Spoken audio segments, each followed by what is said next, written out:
Hello, good morning and welcome dear students on YouTube channel physics daily Kanhaiya Yadav. मैं हूं केबी sir और आज हम लोग स्टार्ट करने वाले हैं work power and energy. Okay, तो बच्चों वर्क पावर एनर्जी में आज हम लोग करेंगे वर्क, फिर अगले लेक्चर में धीरे धीरे हम लोग बढ़ते जाएंगे, है ना। लेकिन आज हम लोग वर्क का बेसिक लेक्चर करने वाले हैं। बच्चों अगर फर्स्ट टाइम इस चैनल पे आए हो तो प्लीज इसको लाइक करो, शेयर करो और सब्सक्राइब करो।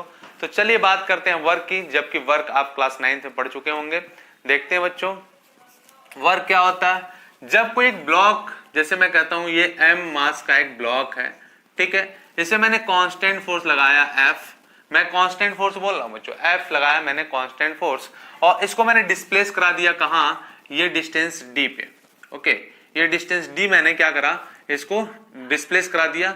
ये हमारा डिस्टेंस d है जो मैंने डिस्प्लेस कराया है। ओके, तो अगर मुझसे पूछा जाए कि भाई वर्क डन कितना होगा, तो मैं लिखूंगा W equal to F into D. Okay, ये मैं लिखूंगा क्या, F इंटू डी। देखो बच्चों, जो कांस्टेंट फोर्स हमने कहा किसी ब्लॉक मास m पे अगर हमने कांस्टेंट फोर्स लगा के फोर्स के डायरेक्शन में डिस्प्लेसमेंट कराया तो वर्क डन होगा W equal to F into D.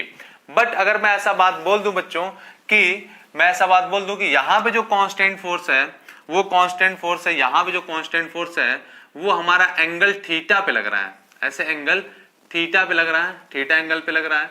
तब हम लोग क्या करेंगे भाई, तब हम लोग फोर्स वर्क डन कैसे लिखेंगे।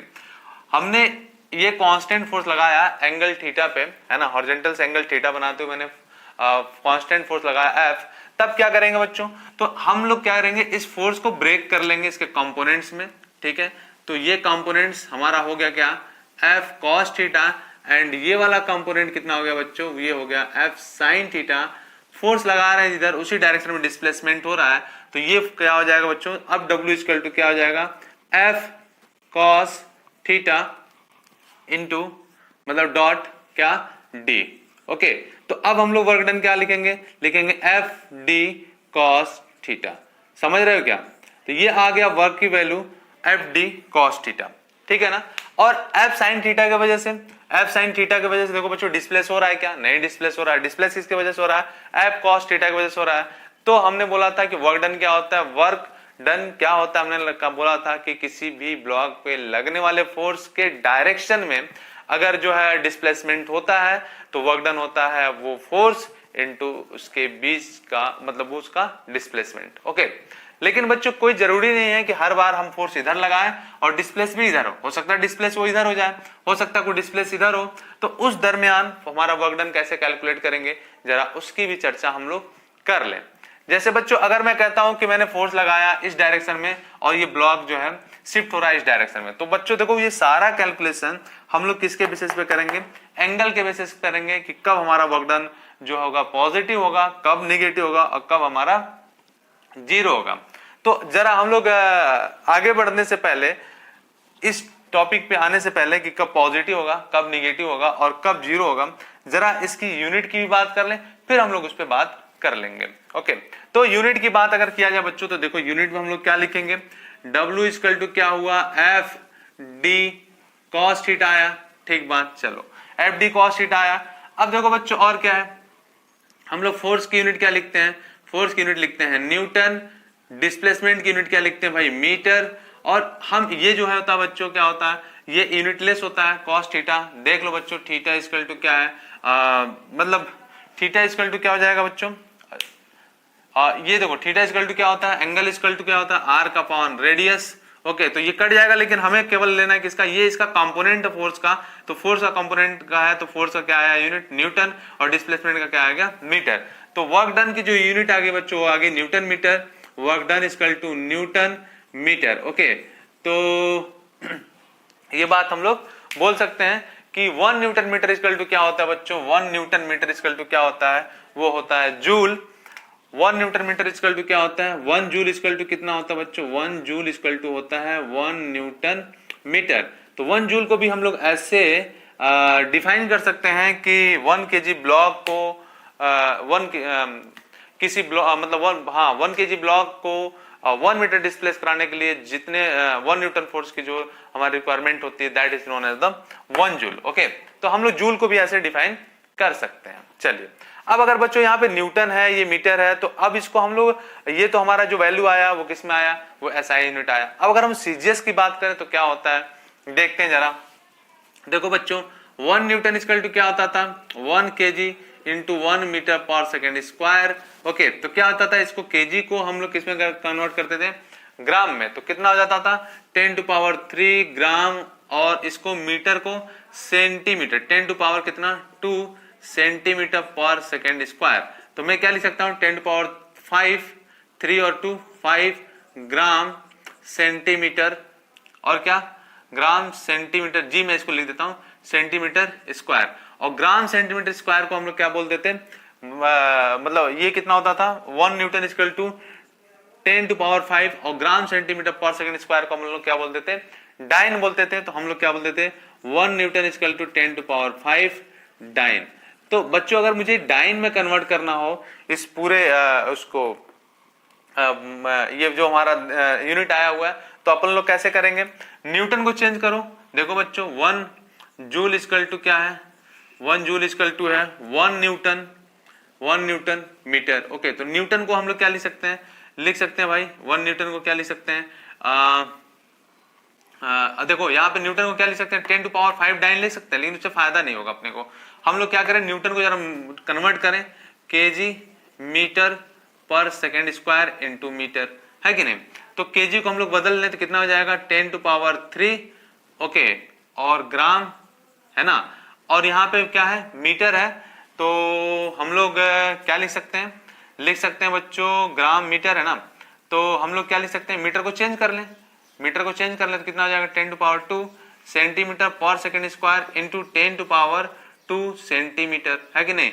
अब देखो कितना आ गया बच्चों, ये आ गया 10 टू पावर 7, और ग्राम सेंटीमीटर पर सेकेंड स्क्वायर, ओके, ग्राम्स, और यहाँ पे centimetre square by second square, है ना। तो मैं इसको क्या लिख सकता हूँ, बच्चों, इसको नोट करो, मैं बताता हूँ आगे कि इसको हम लोग इसको क्या लिख सकते हैं। अर्ग नाम सुना ही होगा बच्चों आप लोगों ने, नोट करिए, बताता हूँ कि इसको क्या लिखा जा सकता है। ओके, तो नोट हो गया हो तो आगे बढ़ते हैं अपन लोग। चलिए, तो अब देखिए आप लोग क्या लिख सकते हैं, इसको मैं थोड़ा हटा देता हूं इधर का, है ना, इधर को मैं हटा देता हूं और थोड़ा सा समझते हैं हम लोग। चलो बच्चों, तो ये आया कितना 1 जूल इक्वल टू आया, देखते हैं आया कितना,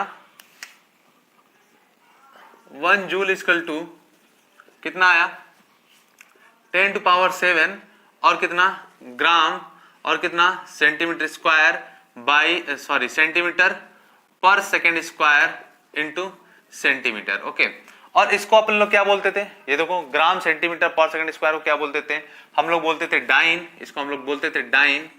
तो कितना हो जाएगा बच्चों 1 जूल इक्वल टू हो जाएगा, 1 जूल इक्वल टू हो जाएगा 10 टू पावर 7 डाइन और इंटू सेंटीमीटर, और डाइन सेंटीमीटर को हम लोग बोलते हैं बच्चों अर्ग। ओके, तो 1 जूल इक्वल टू हो गया कितना, 1 जूल इक्वल टू कितना आया 10 टू पावर 7 अर्ग। ओके, तो ये जो है यूनिट का कन्वर्जन है, इसको नोट कर लेना है। कई बार जूल को अर्ग में दे सकता है या अर्ग को जूल में दे सकता है, तो ऐसे भी क्वेश्चन में दे सकता है। अगर यूनिट नहीं पता रहेगा तो आप कन्वर्ट नहीं कर पाओगे, तो नोट करिए। और इसको मैं हटा देता हूं, ये इधर का मैं हटा देता हूं बच्चों। चलो, और एक चीज और समझना है बच्चों, ये जो होता है ये वेक्टर क्वांटिटी नहीं होता है, ये स्केलर क्वांटिटी होता है। वर्क डन जो होता है बच्चों वो स्केलर क्वांटिटी होता है। थोड़ी सी बातें और भी इस पे करेंगे हम लोग। जो वर्क डन होता है ये कैसी क्वांटिटी होती है, वर्क डन जो होता है बच्चों वो स्केलर क्वांटिटी होती है, स्केलर क्वांटिटी होती है, ठीक है।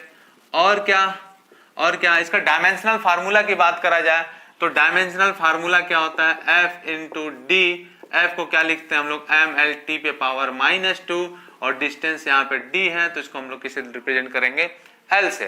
तो अपन लोग क्या लिख सकते हैं ml स्क्वायर t पे पावर -2।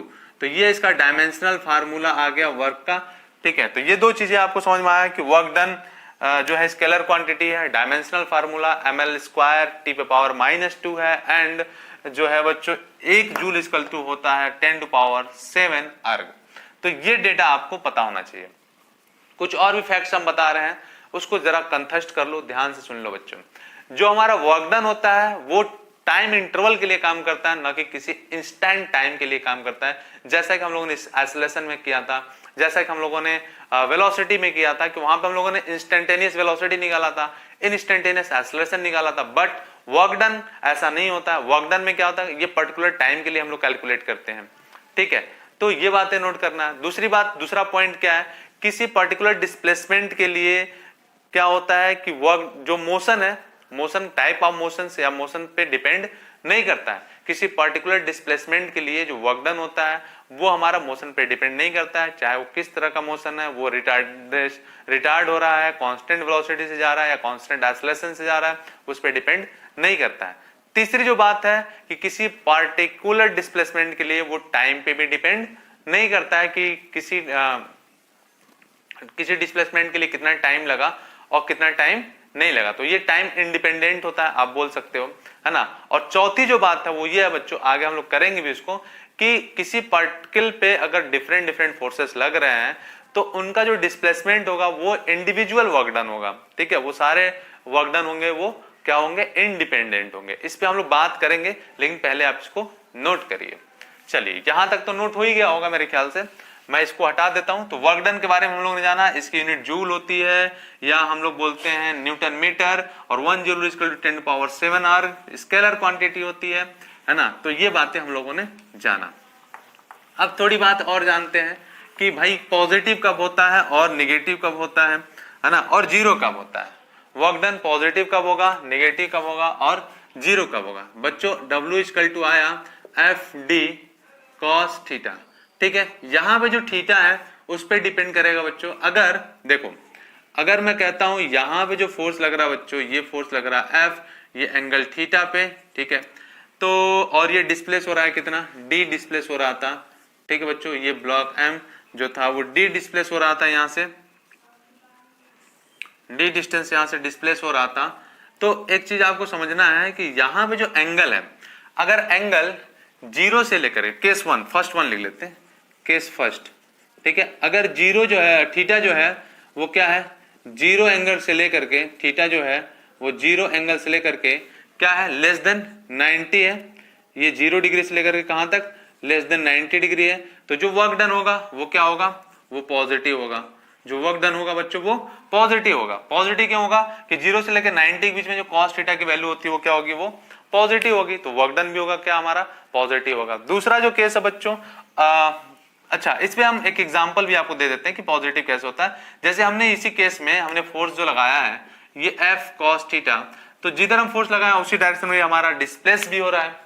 जिधर हमने फोर्स लगाया उधर ही हमारा ब्लॉक डिस्प्लेस हो रहा है। तो वर्क डन हमारा क्या मिलेगा, पॉजिटिव मिलेगा। क्यों, क्योंकि एंगल जो है वो क्या हो रहा है, किसके किसके बीच में, फोर्स एंड डिस्प्लेसमेंट के बीच का जो एंगल है वो क्या आ रहा है बच्चों, वो आ रहा है कितना, 90 से कम आ रहा है और 0 से ज्यादा आ रहा है। तो 0 के इक्वल हो या 0 से ज्यादा हो और 90 से कम हो तो जो वर्क डन आएगा हमारा वो पॉजिटिव आएगा। लेकिन अगर ऐसा हो जाए कि ये एंगल केस ये पॉजिटिव हो गया, केस सेकंड में देखिए, अगर ये केस सेकंड बच्चों, केस सेकंड में अगर ये थीटा एंगल है वो क्या हो जाए, 90 से ज्यादा हो जाए, है ना, 90 से ज्यादा हो जाए एंड 180 से कम रहे, ठीक है। इस रेंज में जब आएगा तो वर्क डन हमारा क्या हो जाएगा, या इक्वल हो जाए, ठीक है। तो इस रेंज में क्या आएगा, वर्क डन हमारा नेगेटिव आएगा। ऐसा क्यों मैं बोल रहा हूं, ऐसा मैं क्यों बोल रहा हूं बच्चों, ऐसा इसलिए बोल रहा हूं क्योंकि जो हमारा कॉस की वैल्यू होती है वो 90 से लेके 180 के बीच में क्या होता है बच्चों, वो नेगेटिव होता है। तो आप ऐसा बोल सकते हो कि जो वर्क डन होगा वो क्या होगा, वो नेगेटिव होगा, ठीक है। तो पहला हमने बोला कि angle between force and displacement अगर जो है क्या होगा भाई, 0 से और 90 के बीच में होगा तो क्या होगा, पॉजिटिव होगा, है ना। और अगर मान लीजिए 90 से ज्यादा होगा तो क्या होगा, हमारा नेगेटिव होगा, ठीक है। चलिए, तो ये दूसरा चीज हम लोगों ने सीख लिया। अब निगेटिव वाले का थोड़ा एक एग्जांपल दे देते हैं। जैसे कोई चीज हम उठाते हैं बच्चों, ऐसे उठाते हैं, फोर्स लगा के उठाते हैं, ठीक है, ऐसे अपलिफ्ट करते हैं। जैसे कोई ऑब्जेक्ट है, ठीक है, जैसे ये ऑब्जेक्ट है, ठीक, और इसको आप उठाते हो, ये फोर्स लगा के, एक विशालकाय आदमी ये इसको उठाता है, ठीक है। इसको जब उठाता है तो ये डिस्प्लेस किधर होता है, फोर्स भी ऊपर की तरफ लगा रहा है, ठीक है। ये फोर्स हम लगाते हैं, हम ग्रेविटी की बात नहीं कर रहे, ये फोर्स हम लगा रहे हैं और हम ऊपर की तरफ डिस्प्लेस भी करा रहा है। तब तो जो है वर्क डन, दोनों का फोर्स और डिस्प्लेसमेंट के बीच का एंगल कितना हो गया, 90 से कम हो गया, तब तो पॉजिटिव होगा। लेकिन अगर हम फोर्स ऊपर लगा रहे हैं, ठीक है, ये डिस्प्ले ऊपर लग रहा है, ऊपर ले जा रहा है, और mg नीचे की तरफ लग रहा है कि नहीं, तो जब mg की वजह से हम देखेंगे तो वर्क डन क्या हो जाएगा, नेगेटिव हो जाएगा, क्योंकि mg नीचे की तरफ आ रहा है और ब्लॉक ऊपर की तरफ डिस्प्लेस हो रहा है।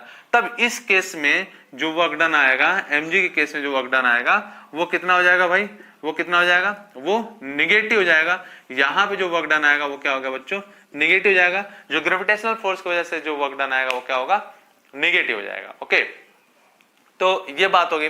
दूसरी एक और एग्जांपल आप देख सकते हैं कि जब हम किसी ब्लॉक पे फोर्स लगाते हैं तो ये ब्लॉक आगे की तरफ मूव कर रहा है, लेकिन रिलेटिव मोशन का अपोज करता है फ्रिक्शन, तो फ्रिक्शन फोर्स तो क्या हुआ, उसके अपोजिट हुआ, ब्लॉक डिस्प्लेस हो रहा है इस डायरेक्शन में, ये डिस्प्लेसमेंट हुआ।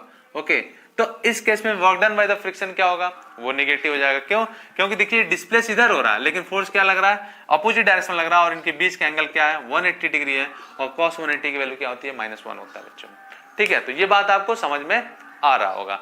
तो इस केस में क्या होता है, वर्क डन हमारा नेगेटिव होता है। ओके, और इस केस में वर्क डन हमारा जो होता है वो पॉजिटिव होता है। लाओ लिख भी लेते हैं बच्चों, W = FD cos, मान लीजिए 0 डिग्री है तो cos 0 की वैल्यू 1, और वर्क डन इक्वल टू क्या आ गया, FD आ गया, और ये क्या होता है हमारा पॉजिटिव हो गया। यहाँ पे क्या है, मान लीजिए 180 लिख देते हैं, W = FD cos 180 डिग्री, इसकी वैल्यू -1 होती है तो -F.D, तो ये वर्क डन की वैल्यू आ गई। ओके, अब तीसरी बात जो हम करते हैं वो कि वर्क डन हमारा क्या होता है, जीरो कब होता है।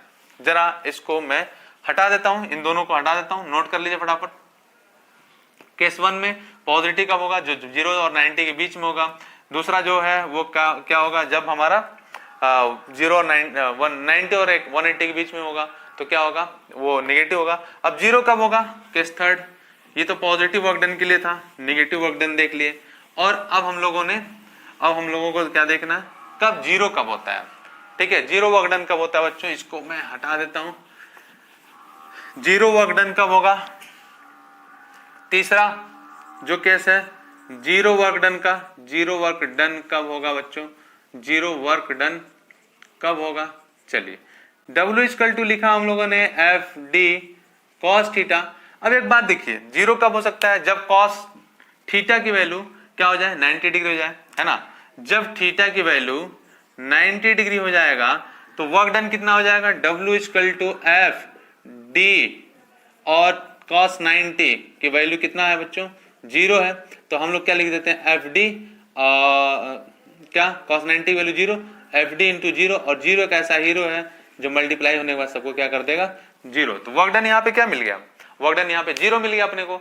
लेकिन बच्चों, लेकिन एक केस और है, उसमें भी वर्क डन हमारा क्या हो सकता है, 0 हो सकता है। अगर हमारा डिस्प्लेसमेंट ही 0 हो जाए तब भी हमारा वर्क डन क्या हो जाएगा, 0 हो जाएगा। पहला तो हुआ कि भाई फोर्स और डिस्प्लेसमेंट के बीच का जो एंगल हो वो 90 डिग्री हो, तो वर्क डन हमारा क्या हो जाएगा, 0 हो जाएगा। एक एग्जांपल आप क्लास 9th में पढ़े भी होंगे, क्या था देखते हैं। क्लास 9th में एक एग्जांपल था बच्चों कि अगर एक कूली, ये एक कूली, ठीक है, कूली अगर किसी बक्से को, ये हमारा बक्सा है, ठीक है, इस बक्से को लेकर के चलता है, तो इसमें कई बार पूछता था कि ये वर्क डन कितना होगा। अगर A से B तक लेकर आया तो वर्क डन बताइए कितना होगा इस बक्से, इस यहाँ पे वर्क डन कितना, इस कूली ने वर्क डन कितना किया, तो आप लोग बोलते थे वर्क डन 0 होगा। क्यों होगा, देखिए जरा बच्चों, ये डिस्प्लेस हुआ है D, ये डिस्प्लेस हुआ D, लेकिन यहाँ पे जो फोर्स लग रहा है वो कौन सा फोर्स लग रहा है, ग्रेविटेशनल फोर्स mg लग रहा है, और mg और डिस्प्लेसमेंट के बीच का जो एंगल है देखो बच्चों 90 डिग्री बना रहा है, तो वर्क डन कितना हो जाएगा, यहाँ पे 0 हो जाएगा। तो इसीलिए हम लोग बोलते थे इस कूली ने वर्क डन 0 किया। तो वर्क डन अगर 0 किया तो बच्चों आप जो है उसका पैसा नहीं देना चाहते हो, ऐसा क्या, नहीं ऐसा नहीं है बच्चों, ऐसा मत करना, फिजिक्स को वहां पे अप्लाई नहीं करना है। ठीक है, तो ये हटाते हैं। और दूसरा केस क्या है कि जब कोई ब्लॉक सर्कुलर पाथ पे मूव कर रहा हो, ये सर्कुलर पाथ पे मूव कर रहा है कोई ब्लॉक, ठीक है, और ये फिर यहीं आ गया, तो इस केस में क्या है, इस केस में क्या है, जो हमारा डिस्प्लेसमेंट है बच्चों वो क्या हो गया, 0 हो गया। और जब डिस्प्लेसमेंट 0 हो गया तो वर्क डन कितना हो जाएगा, W = FD cos थीटा, और जब डिस्प्लेसमेंट ही 0 हो गया तो वर्क डन कितना हो गया बच्चों, वो भी 0 हो गया। ओके, तो ये बात हम लोगों ने सीखा कि वर्क डन पॉजिटिव कब होता है, जब हमारा फोर्स और डिस्प्लेसमेंट के बीच का जो एंगल है वो 90 से कम होता है तो पॉजिटिव, 90 से ज्यादा तो नेगेटिव और 90 तो जीरो। लेकिन इसको सॉल्व करने का सबसे अच्छा तरीका ये है बच्चों कि जो भी फोर्स दिया हुआ हो, जितने भी एंगल पे दिया हो, उसका कंपोनेंट ब्रेक करिए, हॉरिजॉन्टल कंपोनेंट और वर्टिकल कंपोनेंट में ब्रेक करिए। हॉरिजॉन्टल कंपोनेंट जिधर डिस्प्लेस हो रहा है उधर लगाइए और वर्क डन पा लीजिए। ओके, तो चलिए थोड़ा सा और आगे बढ़ते हैं। अभी क्वेश्चन हम लोग कर लेते हैं, छोटा सा क्वेश्चन भी कर लेते हैं, है ना। चलिए, तो इसको मैं हटा देता हूं, एक छोटा सा क्वेश्चन कर लेते हैं हम लोग, एक छोटा सा क्वेश्चन कर लेते हैं बच्चों और देखते हैं क्या आता है। ये क्वेश्चन ही है बच्चों कि एक ब्लॉक है, ये ब्लॉक है 10 kg का, ठीक है। इस पे फोर्स लगा के कांस्टेंट फोर्स, हम लोग कांस्टेंट फोर्स से वर्क डन निकाल भी रहे हैं बच्चों। ये 10 kg का ब्लॉक, ओके। ये जो डिस्प्लेस हुआ है वो डिस्प्लेस हुआ है कितना, 5 मीटर, ये 5 मीटर डिस्प्लेस हुआ है बच्चों। और यहाँ पे जो सरफेस है वहां पे फ्रिक्शन कोएफिशिएंट क्या है, 0.4 है, ओके। और यहाँ पे जो फोर्स लग रहा है बच्चों वो कितना है, वो है 15 न्यूटन, कांस्टेंट फोर्स लग रहा है 15 न्यूटन। तो बताइए पहला चीज work done by applied force, दूसरा बताना आपको work done by friction force, and तीसरा बताना बच्चों कि क्या बताओगे आप, work done by net force, work done by net force, okay, work done by net force. तो जल्दी से करिए, 1 मिनट का टाइम अपन लोग देते हैं। Work done by net force, okay. चलिए तो अगर इतना हो गया हो तो हम लोग आगे बढ़ते हैं, देखते हैं फटाफट क्या है भाई। Work done by applied force कितना है, 15 न्यूटन, और उधर डायरेक्शन में उनके बीच का एंगल 0 डिग्री है, तो कितना हो जाएगा F इंटू डी। एफ की वैल्यू कितना है 15 इंटू डी की वैल्यू है 5, कितना आ गया बच्चों 75 न्यूटन मीटर या जूल, ओके, यही ना, बोलो बच्चों, ठीक है। Work done by friction force क्या हो जाएगा भाई, यहाँ पे जो जब फोर्स इधर लगेगा फ्रिक्शन फोर्स इधर हो जाएगा, equal to mu into N, mu की वैल्यू 0.4, एन की वैल्यू कितना है 100, N equal to M into G, तो कितना आ जाएगा बच्चों, ये आ जाएगा 40, ये तो आ जाएगा, देखो बच्चों 40 आ जाएगा। तो मैं क्या लिख सकता हूँ, मैं लिख सकता हूँ क्या कि, क्या लिख सकता हूँ बच्चों, लिख सकता हूँ क्या कि, अच्छा ये कुछ ज़्यादा ही आ गया क्या 15, तो ये ज़्यादा आ जाएगा, तो ये मूव ही नहीं करे, तो बच्चों काम करते हैं, इसको जो है हम लोग कर लेते हैं 50 कर लेते हैं, है ना, 50 न्यूटन। तो कितना आ जाएगा यहाँ पे वर्क डन कितना आ जाएगा, ये फोर्स 50 इंटू 5 कितना 250 जूल, ओके, 250 जूल या 250 न्यूटन मीटर। और यहाँ पे आप देखो फ्रिक्शन के लिए क्या हो जाएगा, ये 40 है तो 40 इधर लग रहा है, डिस्प्लेस 5 उधर हो रहा है, तो मैं लिख सकता हूँ 40 और 5, यहाँ पे नेगेटिव साइन क्योंकि उनके बीच का एंगल कितना है 180 डिग्री है, तो कितना हो जाएगा बच्चों, ये हो जाएगा 200 माइनस 200 जूल, ओके। अब नेट फोर्स की बात कर रहा है, नेट फोर्स कितना लगेगा भाई, 50 इधर लग रहा है 40 इधर लग रहा है, तो कितना आ गया 50 माइनस 40 इंटू कितना डी कितना 5, तो कितना आ गया बच्चों 10 इंटू 5 मतलब कितना 50 जूल। तो work done by net force 50 joule, work done by friction minus 200 joule, and work done by applied force equal to 250 joule, okay. चलिए एक और क्वेश्चन करते हैं, नोट हो गया हो तो फटाफट, चलिए तो नोट हो गया हो तो एक क्वेश्चन और कर लेते हैं बच्चों, है ना। तो चलिए बच्चों नोट हो गया हो तो एक क्वेश्चन और कर लेते हैं, इसको मैं हटा देता हूँ और नेक्स्ट क्वेश्चन पे हम लोग चलते हैं। नेक्स्ट क्वेश्चन क्या है, मैं कहता हूँ कि बच्चों ये एक ब्लॉक है, ठीक है, चलो पहले इसकी थ्योरी कर लेते हैं, किस पे क्वेश्चन करते हैं।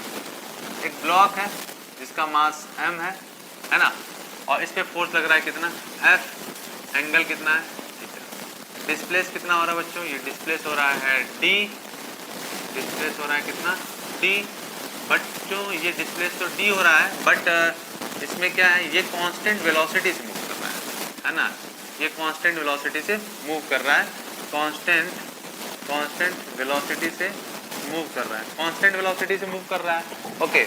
और क्या है भाई, कांस्टेंट वेलोसिटी से मूव कर रहा है, यहाँ पे जो फ्रिक्शन कोएफिशिएंट है वो म्यू है, तो अब आपको निकालना है वर्क डन कितना होगा। तो चलो बच्चों अपन लोग क्या करेंगे, सबसे सबसे पहले तो इसको हम ब्रेक कर लें, ये क्या हो जाएगा बच्चों, ये एफ कॉस थीटा हो जाएगा और यहाँ पे क्या हो जाएगा, ये एफ साइन थीटा हो जाएगा, ठीक है। और ये एम जी, इसको मैं अलग से बना लेता हूँ। ये देखो बच्चों, ये हमारा एम जी नीचे की तरफ लगेगा, एन ऊपर की तरफ लगेगा, एंड और क्या लगेगा, और ऊपर की तरफ क्या लग रहा है, इस पर एफ साइन थीटा लग रहा है। तो मैं क्या लिख सकता हूँ, मैं लिख सकता हूँ यहाँ से N plus F sine theta equal to क्या, एम जी, या एन इक्वल टू क्या लिख सकता हूँ बच्चों, M G minus F sine theta, है कि नहीं। ये बात लिख सकता हूँ क्या, N equal to M G minus F sine theta. Okay, यहाँ पर देखिए अप्लाइड फोर्स कितना है, अप्लाइड फोर्स कितना है, अप्लाइड फोर्स है बच्चों एफ कॉस थीटा, ठीक है। ये दो बातें अपने को समझना है। अब एक चीज़ कह रहा है बच्चों यहाँ पे कि क्या कर रहा है, ये कांस्टेंट वेलोसिटी से मूव कर रहा है, कांस्टेंट वेलोसिटी से मूव कर रहा है, इसका मतलब क्या, कांस्टेंट वेलोसिटी से मूव कर रहा है, इसका मतलब ये कि यहाँ पे जो एक्सेलरेशन होगा वो जीरो होगा, एक्सेलरेशन जीरो होगा तो मतलब नेट फोर्स पे क्या हुआ, वो जीरो हुआ। तो मैं क्या लिख सकता हूँ, मैं लिख सकता हूँ ये यहाँ पे फ्रिक्शनल फोर्स लगेगा, तो मैं लिख सकता हूँ क्या कि F cos theta equal to क्या, फ्रिक्शन फोर्स एफ, और यहाँ पे क्या लिख सकता हूँ, F cos theta equal to इसकी वैल्यू क्या होगी, म्यू इंटू एन हो जाएगी, है कि नहीं। और क्या लिख सकता हूँ मैं, F cos theta equal to mu, और एन की वैल्यू कितनी है बच्चों, वो है M G minus F sine theta. बोलो हाँ, है कि नहीं, है ना। तो मैं यहाँ से और क्या लिख सकता हूँ, यहाँ से मैं लिख सकता हूँ बच्चों, ये यहाँ से मैं और क्या लिख सकता हूँ, यहाँ से लिख सकता हूँ क्या, मैं लिख सकता हूँ कि एफ कॉस थीटा और ये म्यू यहाँ मल्टीप्लाई होगा, म्यू एफ साइन थीटा, इधर आया तो प्लस हो जाएगा, तो कितना हो जाएगा, plus mu F sine theta equal to कितना, इक्वल टू कितना आ गया बच्चों, equal to mu M G, mu M G, इतना मैं लिख सकता हूँ। तो यहाँ से एफ अगर मैं कॉमन कर लूँ तो क्या बचेगा बच्चों, cos theta plus mu sine theta equal to क्या, म्यू एम जी, और यहाँ से एफ की वैल्यू कितनी आ जाएगी, म्यू एम जी बाई कितना, cos theta plus mu sine theta, ये आपकी फोर्स की वैल्यू आ गई यहाँ से। ओके, और बच्चों आपसे पूछा है वर्क डन, तो फोर्स की वैल्यू मिल गया, डी डिस्प्लेस हो रहा है, तो work done equal to F into D होता है, एफ की वैल्यू रख दीजिए, है ना, एफ की वैल्यू रख दीजिए, तो कितना आ जाएगा बच्चों, कितना आ जाएगा एफ की वैल्यू, एफ की वैल्यू है mu M G into D by कितना हो जाएगा, cos theta plus mu sine theta. तो आप वर्क डन यहाँ से डायरेक्ट निकाल सकते हो, ये फार्मूला अगर याद रहेगा तो आपको बहुत ही आसानी से कर सकते हो, अदरवाइज आपको इतना प्रोसेस फॉलो करना पड़ेगा। तो ये आपके पास एक क्वेश्चन इस पर कर लेते हैं, ये नोट कर लीजिए, एक क्वेश्चन भी अपन लोग इस पर कर लेते हैं। तो पहले आप नोट कर लीजिए, एक क्वेश्चन कर लेते हैं। ओके, नोट कर लो बच्चों, फिर एक क्वेश्चन कर लेते हैं, एक अच्छा सा नोट कर लीजिए पहले, चलो नोट हो जाए तो एक क्वेश्चन कर लेते हैं अच्छा सा। चलिए नोट हो जाए तो एक क्वेश्चन कर लेते हैं, है ना। चलो क्वेश्चन क्या है बच्चों, यहाँ पे मास की वैल्यू जो दे रखी है, यहाँ पे जो मास की वैल्यू है वो 5 kg है, डिस्प्लेसमेंट की वैल्यू 4 मीटर है और म्यू की वैल्यू 0.5 है। तो आप बताओ मुझे कि वर्क डन कितना होगा अगर थीटा की वैल्यू कितना है, 37 डिग्री है, ठीक है। वैल्यू पुट करिए फटाफट, और वैल्यू पुट करके वर्क डन पा लीजिए। डब्ल्यू स्टूडेंट कितना आ गया, म्यू की वैल्यू 0.5, ओके, एम की वैल्यू कितना है 5, जी की वैल्यू 10, डी की वैल्यू 4 बाई कॉस 37, कॉस 37 कितना होता है भाई 0.8 प्लस म्यू 0.5, या फिर आप ऐसे कर लो, इसे वैल्यू पुट कर लो, है ना।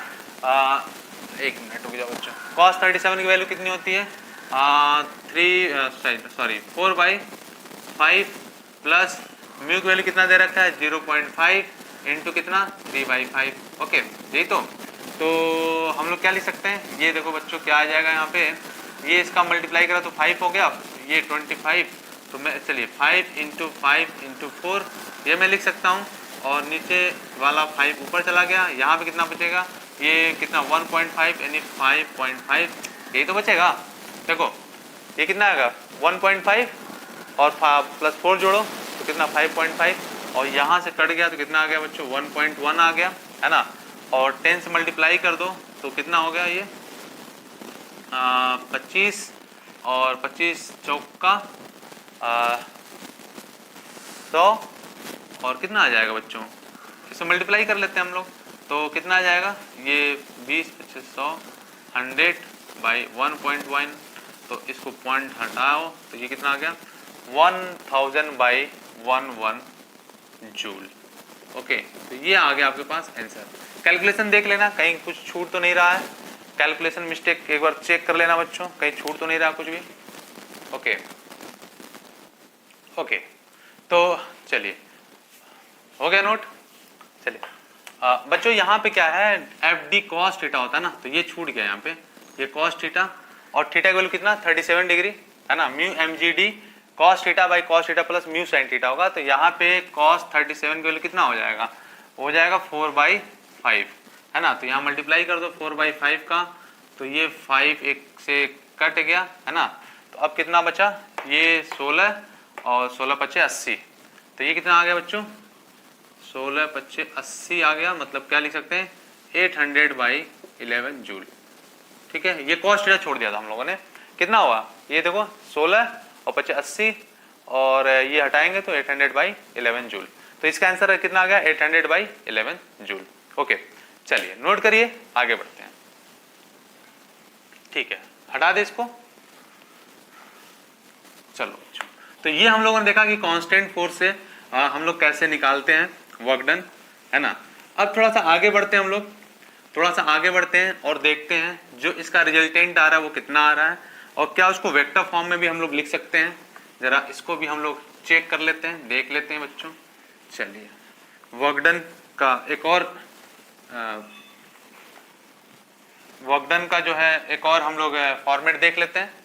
चलो बच्चों W इक्वल टू हम लोगों ने क्या लिखा, W इक्वल टू लिखा F dot D cos theta, और ये क्या होता है दो वेक्टर का डॉट प्रोडक्ट, ये F dot D dot product equal to क्या होता है FD cos थीटा होता है। तो मैं इसकी जगह पे ये लिख सकता हूँ क्या, तो लिख सकता हूँ W इक्वल टू क्या F डॉट D, तो दो वेक्टर का डॉट प्रोडक्ट B क्या देगा वर्क डन देगा अपने को। तो देखो क्वेश्चन ऐसे दे सकता है बच्चों की फोर्स की वैल्यू दे रखा है, फोर्स इक्वल टू दे रखा है कितना 2i plus 3j plus 4k cap. Okay, और डिस्प्लेसमेंट दे रखा है क्या, एक छोटा सा क्वेश्चन अभी करते हैं हम लोग i cap plus j cap plus k cap, इस पे और भी क्वेश्चन करेंगे लेकिन एक छोटा सा क्वेश्चन अपन लोग करते हैं। ठीक है, तो मैं क्या लिखूंगा, मैं लिखूंगा w इक्वल टू कितना f डॉट कितना d, f की वैल्यू कितना है, f की वैल्यू है कितना 2i plus 3j cap plus कितना 4k कैप। ओके, और d की वैल्यू कितना है, d की वैल्यू कितना है i cap plus j cap plus k cap. Okay, यही तो, इसका डॉट प्रोडक्ट करो, डॉट प्रोडक्ट क्या होता है भाई, dot product i dot i क्या होता है, i डॉट i क्या होता है बच्चों 1 हो जाता है, i डॉट j क्या हो जाता है, i डॉट i 1 होता है, i डॉट j क्या हो जाता है 0 हो जाता है। तो इसकी मल्टीप्लाई करें तो यहाँ क्या है 2, यहाँ 3, यहाँ 4, कितना आया ये 5 और प्लस 4 9 जूल। ओके, तो ये वर्क डन की वैल्यू आ गई कितनी 9 जूल। तो नोट करिए आगे बढ़ते हैं।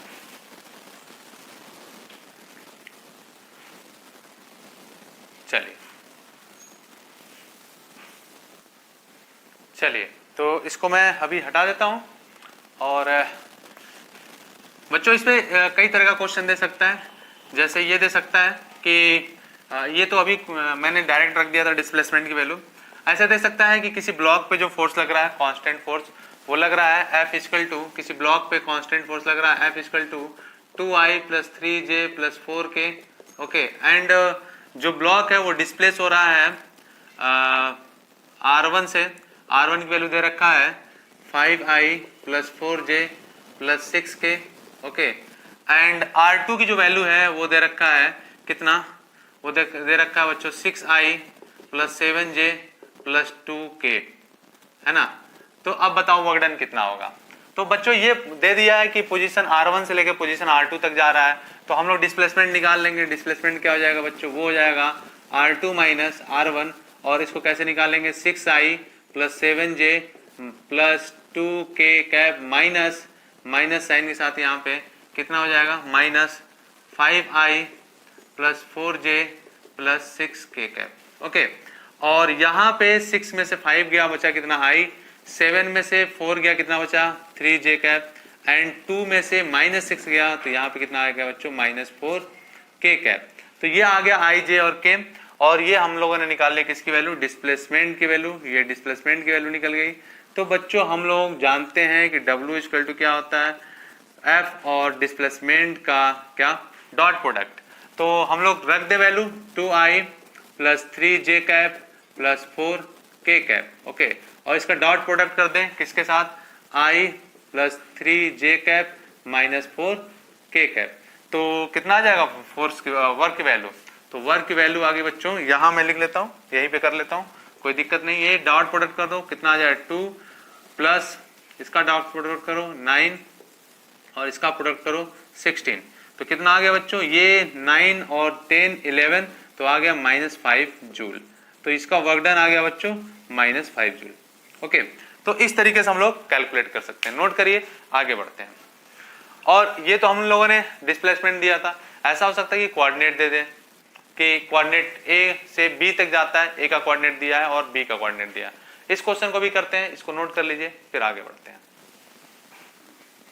चलिए, इसको मैं हटा देता हूं बच्चों। चलिए, तो अब ऐसा दे सकता है कि इसका कोऑर्डिनेट भी दे सकता है कि इसका कोऑर्डिनेट कैसे है ना। तो कोऑर्डिनेट के लिए क्या करेंगे, देखते हैं जरा।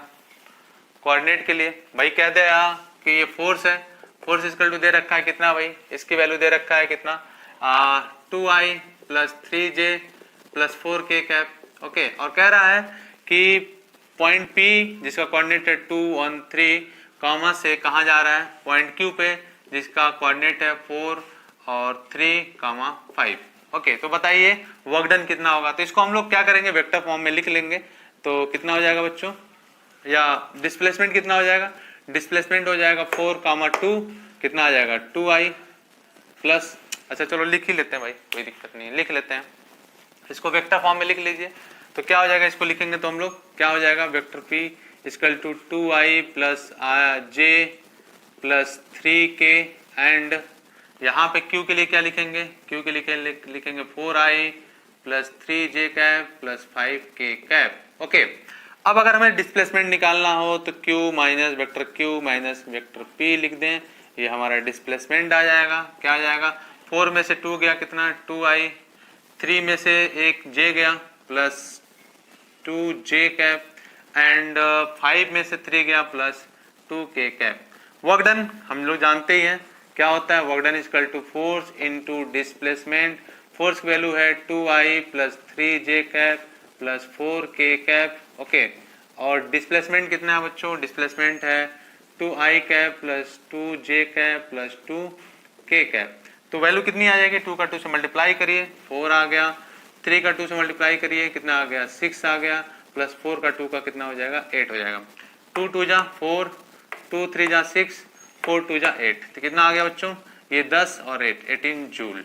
ओके, तो इस तरह का क्वेश्चन आपको मिल जाएगा वेक्टर पे। ठीक है, तो ये हम लोगों ने देखा। अब अगले लेक्चर में हम लोग देखेंगे work done by the variable forces, और किसी एक पार्टिकल पे जब बहुत ज्यादा मतलब नंबर ऑफ फोर्सेस लगते हो तो वर्क डन क्या होता है, इन सब की चर्चा हम लोग करेंगे। बच्चों अगर फर्स्ट टाइम इस चैनल पे हो तो प्लीज इसको लाइक करो, शेयर करो और सब्सक्राइब करो। नोट कर लीजिए, आगे बढ़ते हैं। Thank you.